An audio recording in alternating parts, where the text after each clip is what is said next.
welcome back to Llama Mama Kayla's Yarn Tube. I'm Kayla. I live in Louisiana, and I am so grateful that you stopped by for a visit today. So why don't you grab yourself a drink, maybe a snack, and a project to work on, and let's visit.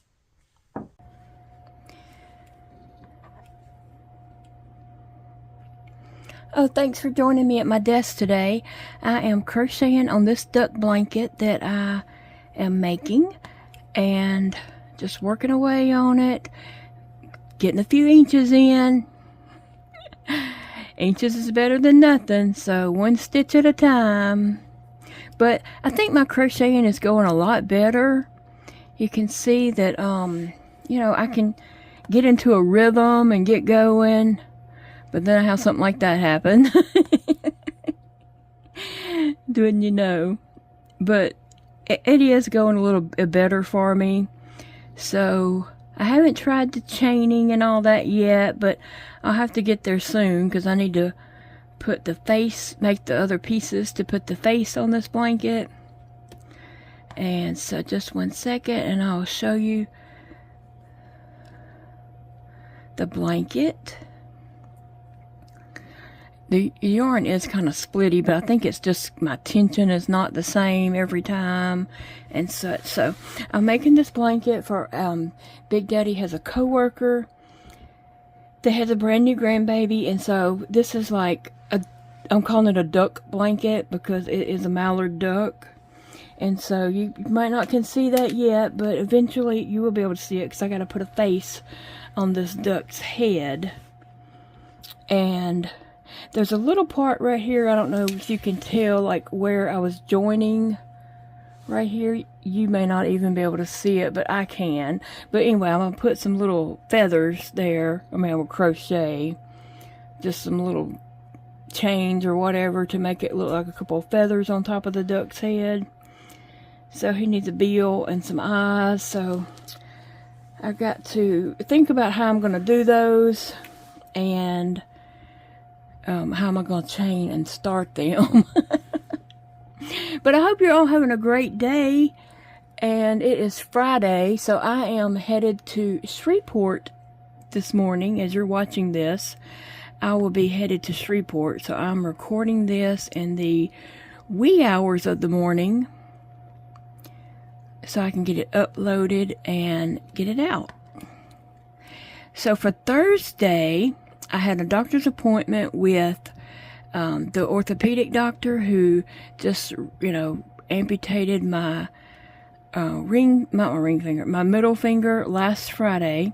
And so he said that it is looking really good.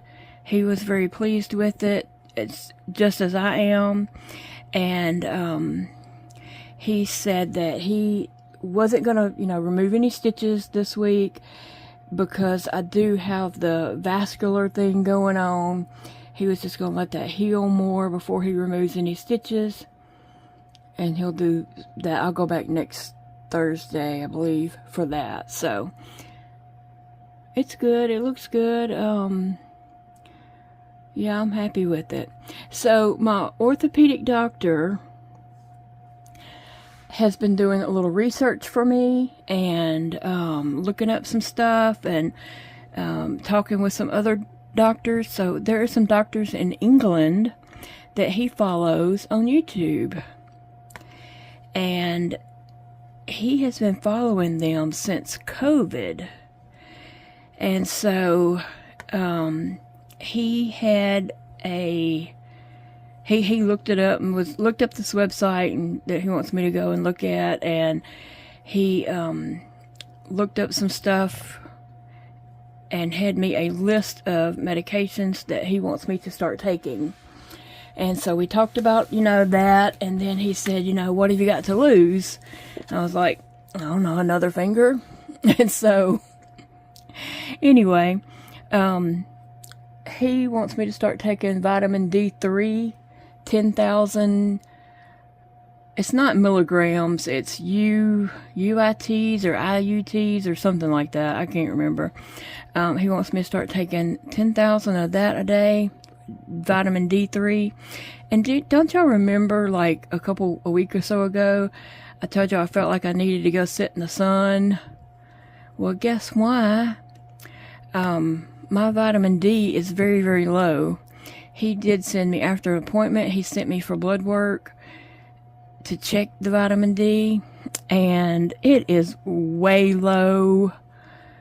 Way low. So he might be going down the right path here. I mean, it ain't gonna hurt me to take some vitamin D, especially when my vitamin D is super low. When the test results come in on my chart, there will be a line, and then it's a green section for all this is good, low to normal. You know, low, the normal range is green, and then it'll have, like, you know, some extra on there, and mine is way down here on the low. So yeah, I guess I do need some vitamin D. I felt like I needed to go sit in the sun, even though with lupus and scleroderma and stuff, you know, you're really not supposed to get in the sun. And even some medications that I'm on, you're not supposed to get in the sun. But I just felt like I needed some sunshine. But I never did go sit in the sun that week. Just, it didn't happen that way for me that I was able to do that. It was super, super windy. Yeah, it was real sunny and nice, but it was really windy. So I didn't go out there and sit. And that's why I felt that way, because my body knew I needed some vitamin D. The cat just happens to need to go and dig in the litter box now. Can y'all hear that? And which one is it? It's probably Sassy, of course. Anyway, so he wants me to start that and a couple more things that I'm going to be starting. And he said we're going to start out with those 3 things. And then he said, I'm going to keep following you, and we're going to add some more to it later. So, I don't know. Like he said, what can it hurt? You're already, you know, lost all these fingers. But a lot of this stuff will, like, help with inflammation in my body also, because I do have a lot of inflammation. And my immune system is just, like, you know, running rapid crazy. But I will also, when I see my, and he might have already talked to him. He didn't say, or he will when he does see him. But my regular doctor that I see here in town, these 2 doctors are friends. And I know they've talked about me and discussed me before, because both of them have told me that. So I will tell my other doctor what, you know, this doctor's putting me on. I see him next week also, by the way. So, just to make sure everything is, you know, good with everybody. Everybody's happy. And then I'll probably just run it by my pharmacist also. Because I don't want to take anything that's going to clash and cause, you know, like too much of anything. Like, the vitamin D's not, but anything else he might put me on might be like, if it might, like, lower your blood pressure, but you're already on medications that lower your blood pressure a great deal or something like that, you know. You just don't want to take too much of something. Even if it's an over-the-counter, it can still cause issues. So I just want to double check, because I'm not ready to check out yet. And so, I'd rather be safe than sorry. I don't know why I have trouble with those corners. I need to turn the blanket so I can do that. But anyway, so, my sweet friend, Miss Curry, came and picked me up today. And she got here a little early, so she came in. We visited for a little bit. And then we, went to the hospital for my doctor's appointment. And I appreciate her so very much taking me to the doctor.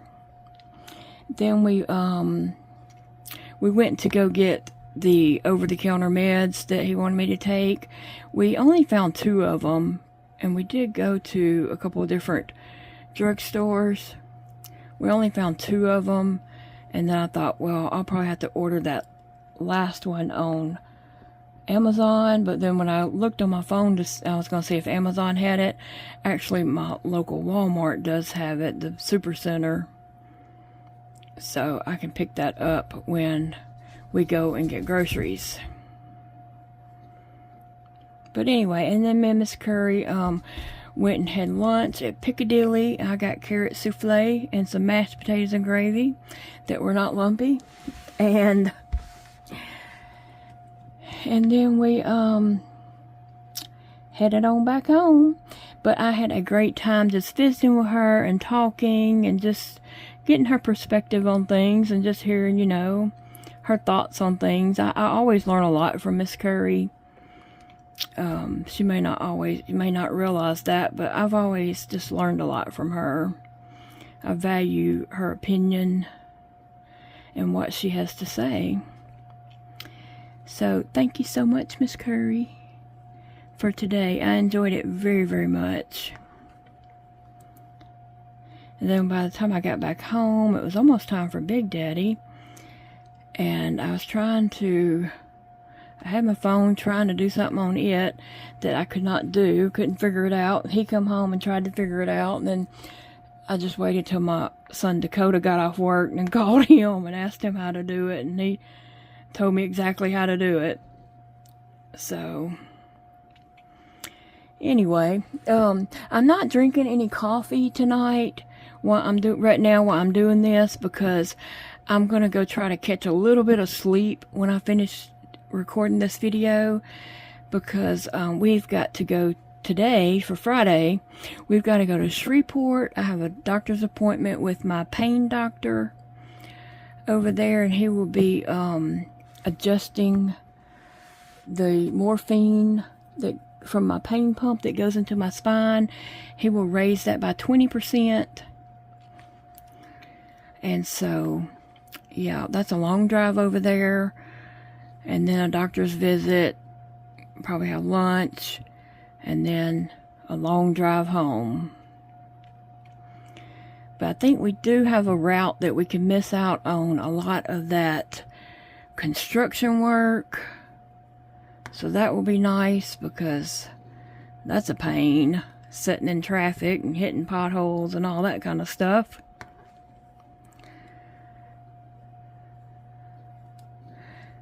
And I'd like to make it home tomorrow night before it gets too late. So anyway, so I'm not drinking coffee because I do plan to just go lay down really soon and go to sleep. Hopefully get a little bit of sleep. We've got to get up in the morning and run a couple errands in town before we actually leave town. So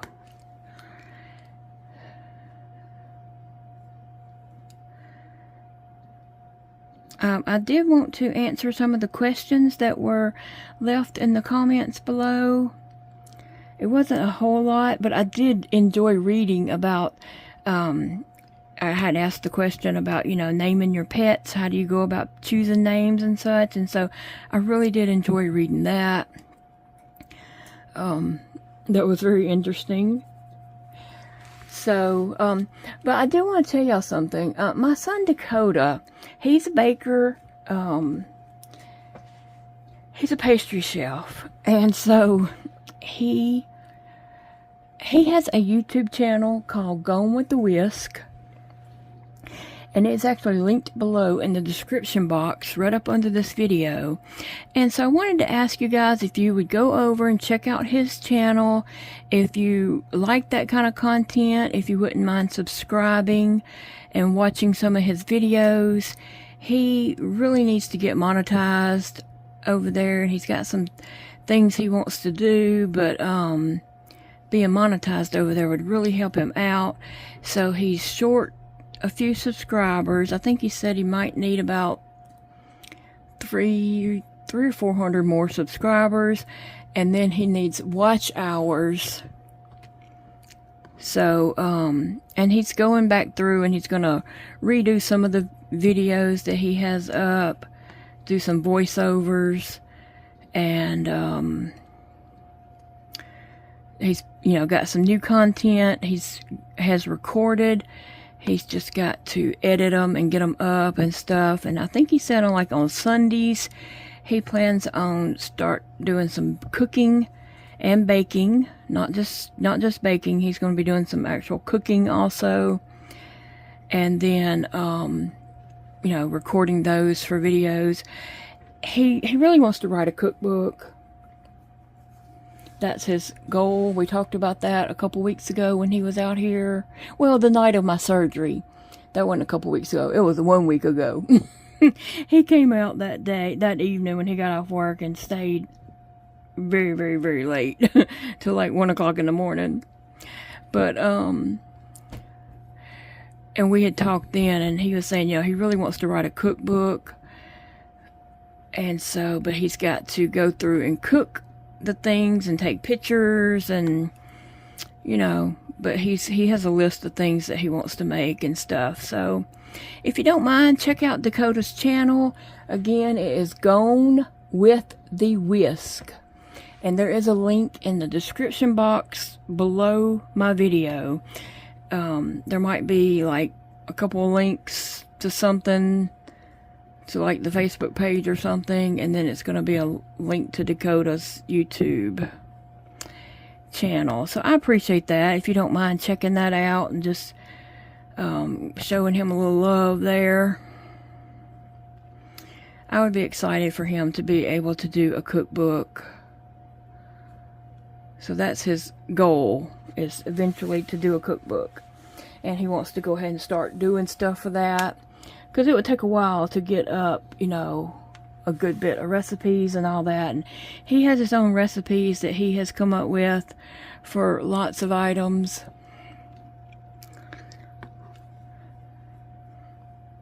And let me just tell you, he can bake. He can bake some good old stuff. When he used to live at home, he baked all the time.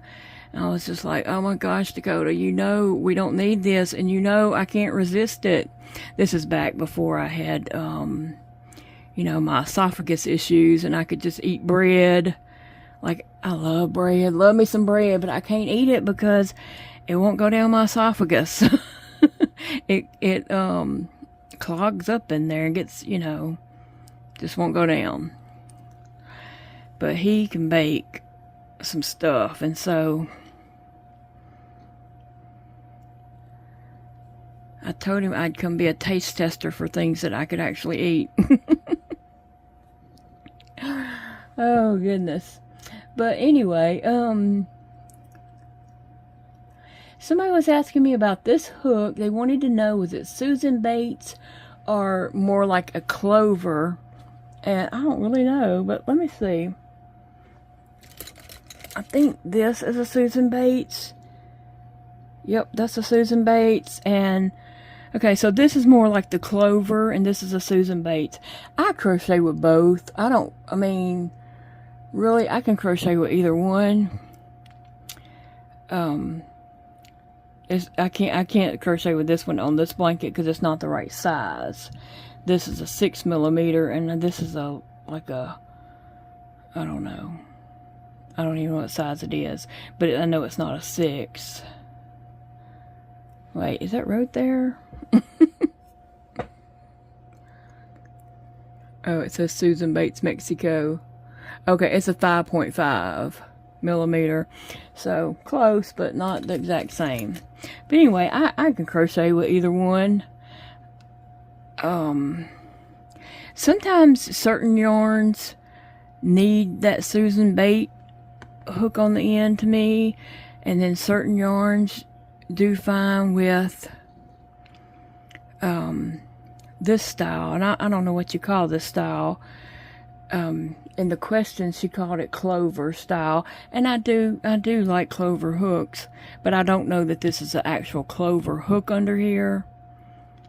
Probably not, but anyway, that's the kind of style it is, you know. And I wish I had a 6 in this, because I'm just going to do one and tear it out, because I bet I wouldn't be dropping these stitches so bad, and it would pull through better. Look at there. I think that is right. I'm just going to do this cluster and then I'm going to pull it out. But I just want to test that and see, because you know that head is much different and deeper, and I just might need that deeper head on there right now. Who knows? I think that went much better, to be honest. I do think so. Okay, I'm going to pull that cluster out, but I just want to kind of test that. And then I pulled it all the way through. I feel like it's grabbing my hook and pulling it through more securely without losing it and it splitting. Honestly, huh?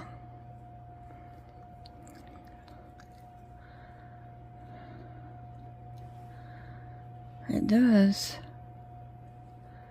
It does feel that way. Alright, well, I don't think I have a 6mm in that hook. I'm pretty sure that I don't, but I'm going to pull these two clusters out and go back and do it with my 6mm. I don't know that half would really make that much difference, but since it is a gift for someone, I want it to kind of be all the same, you know? Thinking what other hooks have I got up there. Well, let me see what this is. Okay, this is the J. It's the same kind of head as this one. Oh, I need, you know, the big handle. But it's the same kind of hook head as this one.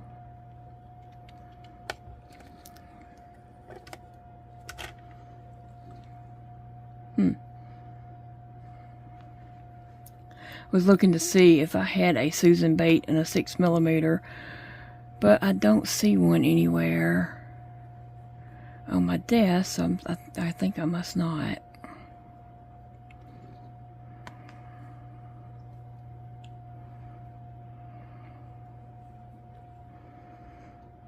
I do feel like that might be a little bit better for me, that Susan Bates one, for this right now, for at this time.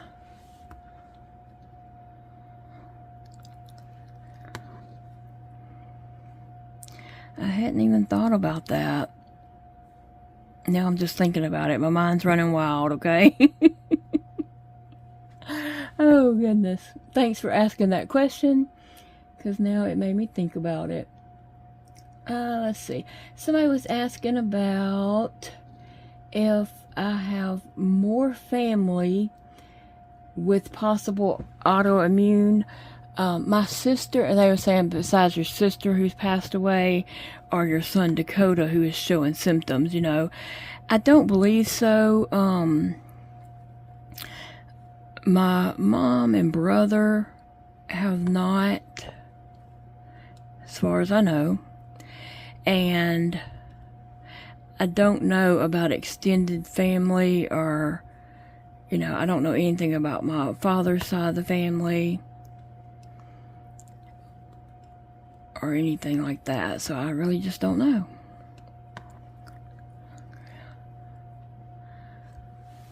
I think a mosquito got me. But anyway, I don't know.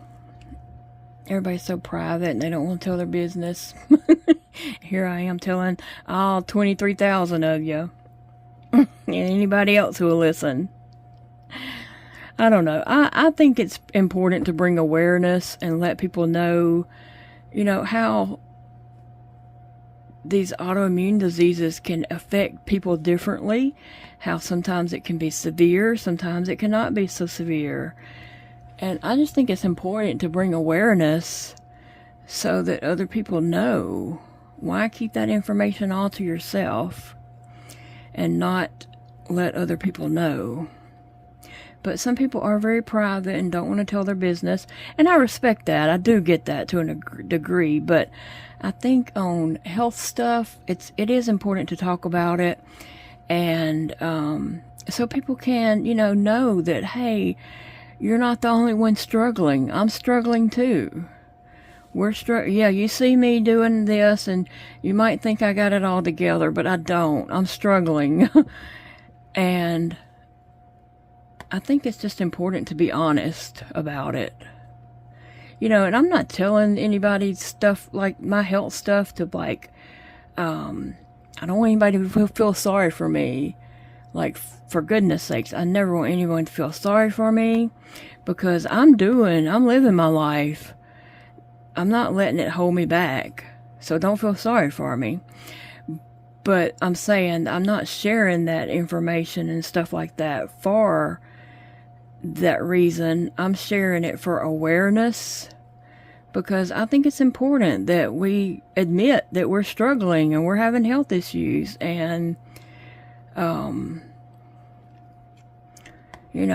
kind of give other people a chance to ask questions and learn more about those type of diseases. It might not be them, but they might know somebody else in their family that they can say, hey, have you asked your doctor about this? Or did you know this could happen? Or, just to bring awareness. Because there's a lot that people don't know about autoimmune diseases. And like I said, I've read an article about Raynaud's that says it's not serious. And I'm like, well, it's pretty dang serious to me. So, there. You know what I'm saying? So, I think it's important that we talk about it. But, but I understand and respect that some people don't want to talk about it. And I don't want to force anyone to or anything like that. But anyway, moving on here, let's see. Favorite place to visit in New Orleans? Well, I tell you what, we have visited they didn't say New Orleans. It's the favorite place to visit in Louisiana. We have visited New Orleans many times. We've went, down there to the zoo many times. We went to the Super Bowl several times because my brother was high school went and he played in the band, and so we would go for that to show him support. Let's see, we went down there just to go to the aquarium and go to the zoo and then spend one night and come home the next day. I like going to New Orleans, but I don't know that I could live there. It's just a different lifestyle. Parking is crazy down there. You have to pay to park just about everywhere, and that's not the case here where we live. And so, it's crazy down there to find a parking space, and then it's real expensive to park. So I don't know. I don't think I'd want to ever live there. But it's a fun place to go and visit and get some culture and then go home. And there's lots of neat stuff to see and do there. So I'd say that's probably, one of my favorite places to visit in Louisiana would be New Orleans.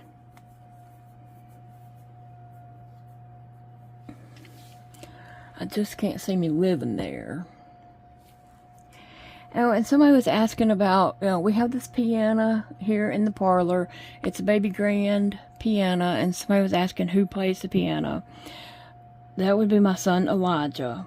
He can play the piano. He can play any instrument he picks up. He's very musically talented. It skipped me and Dakota. And Elijah got all the music talent. So this piano is here in the parlor. One day, hopefully, he will have his own home and be able to, take this piano with him. He'd have to pay somebody to, movers to come and move the thing and then get it tuned once he got it to where it was going. But hopefully one day he'll be able to have his piano in a home of his own. Until then, I guess it's going to stay right here.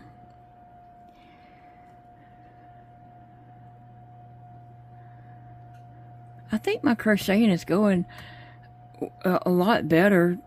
You know, it takes practice, and, you know, each day I seem to be getting better at it. So I'm really pleased with it. I mean, I still think I have a long way to go.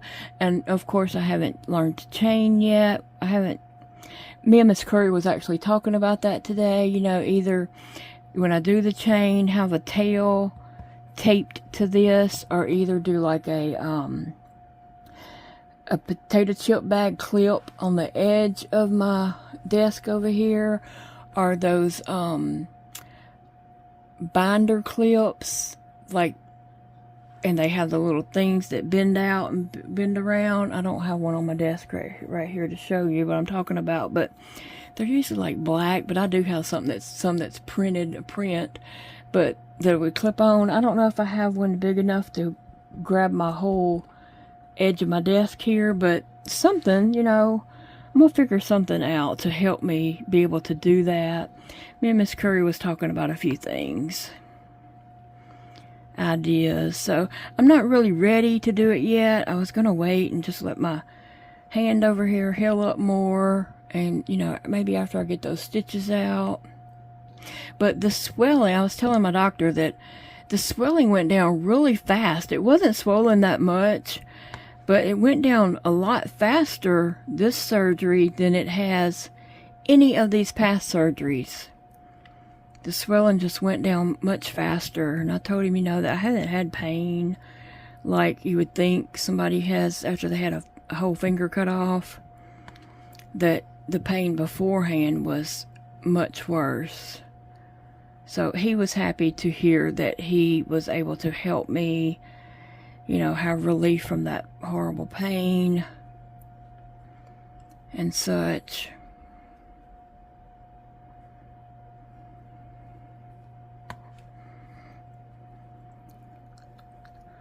So that was good.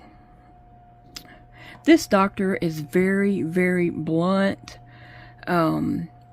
I have heard him say things to patients before that you're just like, oh my gosh, did he really say that? And he has said blunt things to us before too, but I'm the type, I'd rather somebody tell me the truth than not tell me, you know, or beat around the bush and tell me, sugarcoat something or whatever. I mean, he is one that just tells you like it is. When I first went into the hospital with this finger in 2013, they had all kinds of doctors to come by and see me, and this particular doctor wasn't even, I didn't even know he had just moved his practice to this hospital that week. Okay, he had just got there that week. Now, we knew him from a previous hospital he worked at, and also he was in one of our medical malls after that, and then he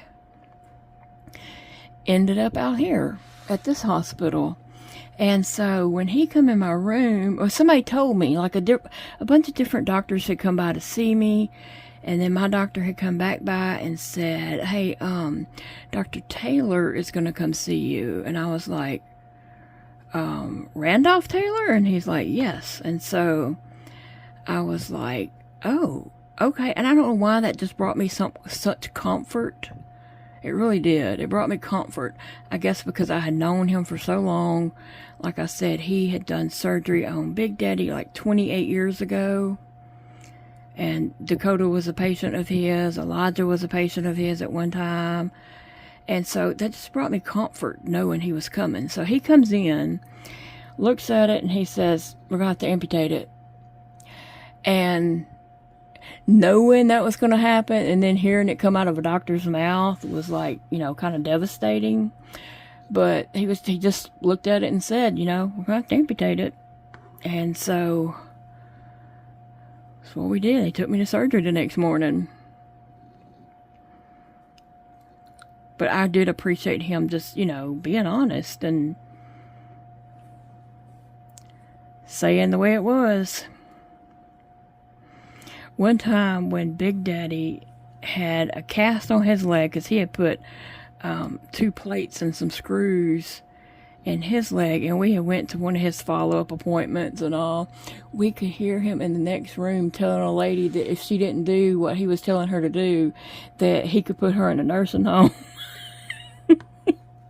And so I was sitting there and I was telling Daddy, oh, he's going to put you in a nursing home if you don't behave. And we were just laughing and cutting up.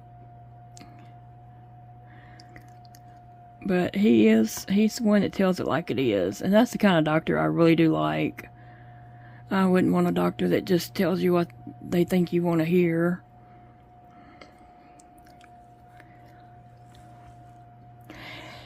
And so let me just go back, and somebody was asking me this question, so let me go back and explain this. So, I'm making this baby blanket for one of Big Daddy's co-workers' grandbaby, who was just born this past week, like maybe 3 nights ago or something like that.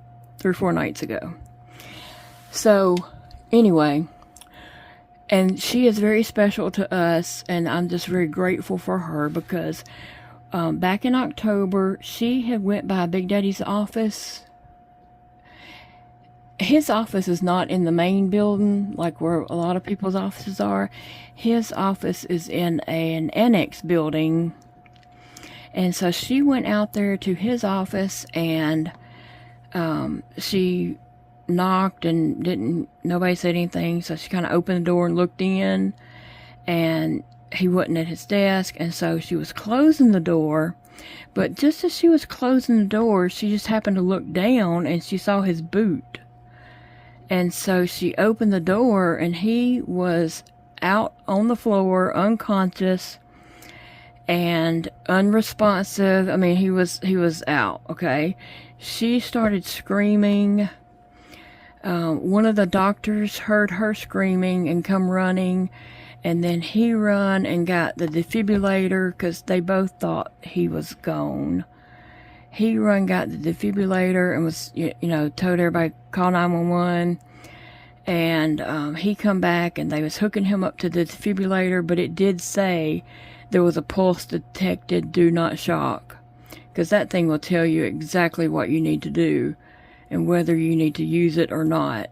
And so they did not shock him, thank goodness. An ambulance came and got him and took him on to the hospital. But anyway, we really still don't know exactly what happened. You know, several different doctors have made guesses about what happened or whatever, but we really don't know exactly what happened. But he did pass out, and he obviously hit his head on the way down and had a concussion and just had a few issues from that for a little bit, but he did recover from that. And so I'm so thankful that she needed him and went to go look for him, because I think she buzzed his office and she didn't get him. And then she went over there. She actually got up out of her desk, left her office, and walked out of that building over to the next building to his office. And so I'm very grateful that she did that day, because if not, you know, who's to say what would have happened to him, because he obviously went down, hit his head, he threw up all over himself. So yeah, we really don't know exactly what happened. There's lots of guesses and assumptions and stuff, but who knows? So that's why she is special to me, because of her, I have Big Daddy. And a lot of people, you know, are like, why do you call him Big Daddy? Okay, it's not just me. A lot of people call him Big Daddy. Like, that's just a nickname that he's had for many, many years, probably like over 20 years. They called him that when he worked in the plant of paper factory type place. That's what they called him then. So, and some people find it weird and, you know, can't bring themselves to say it or whatever, which is, you know, that's funny. It's funny, it really is.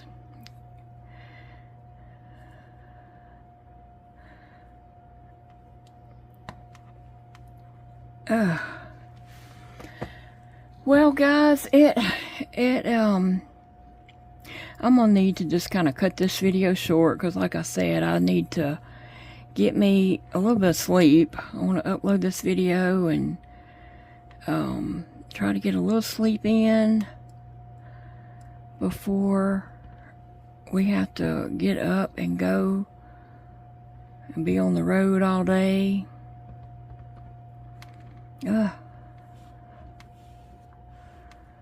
I wanted to finish up to this corner though, so let's do that together.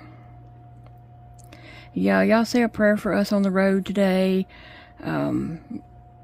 It's a good ride over there.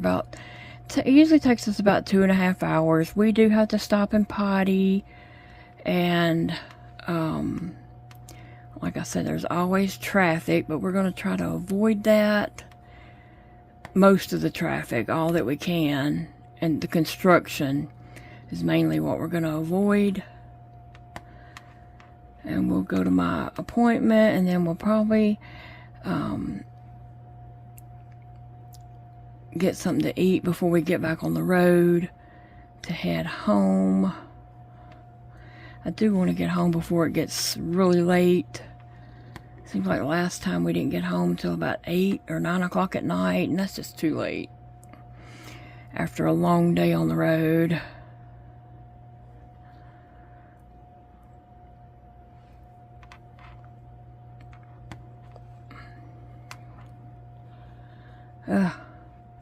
But I wanted to finish this off on this little corner here. But I hope you all have a great day and enjoy your day. It's the weekend, it's Friday. So if you made it this far, tell me what your plans are for the weekend. We don't really have any plans, but it is supposed to storm all day tomorrow while we're on the road. So that's why I was saying, think of us tomorrow and say a prayer for safe travels, because it is going to storm all day tomorrow, or today, Friday, while we're on the road. And I hate being out in the rain, driving like that, especially on the interstate. And then I don't think we have any plans for the weekend. I don't know what the weather is supposed to be like, but let me know what you're doing this weekend. What are you up to? So I am joined and ready to start my new row now. Oh, I need to slip stitch that. All right.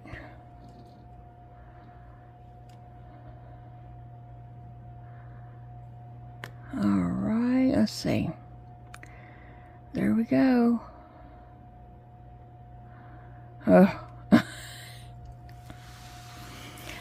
So I've made it around. I can tell it's growing, inch by inch, day by day, it's growing. So that, really just proves, and last month's project really did prove that if you crochet on a project just about an hour a day, it will just grow and grow and grow to a good size. Now, I'm not crocheting as fast as I did last month, but I'm still crocheting and making progress every day, a few inches at a time, right?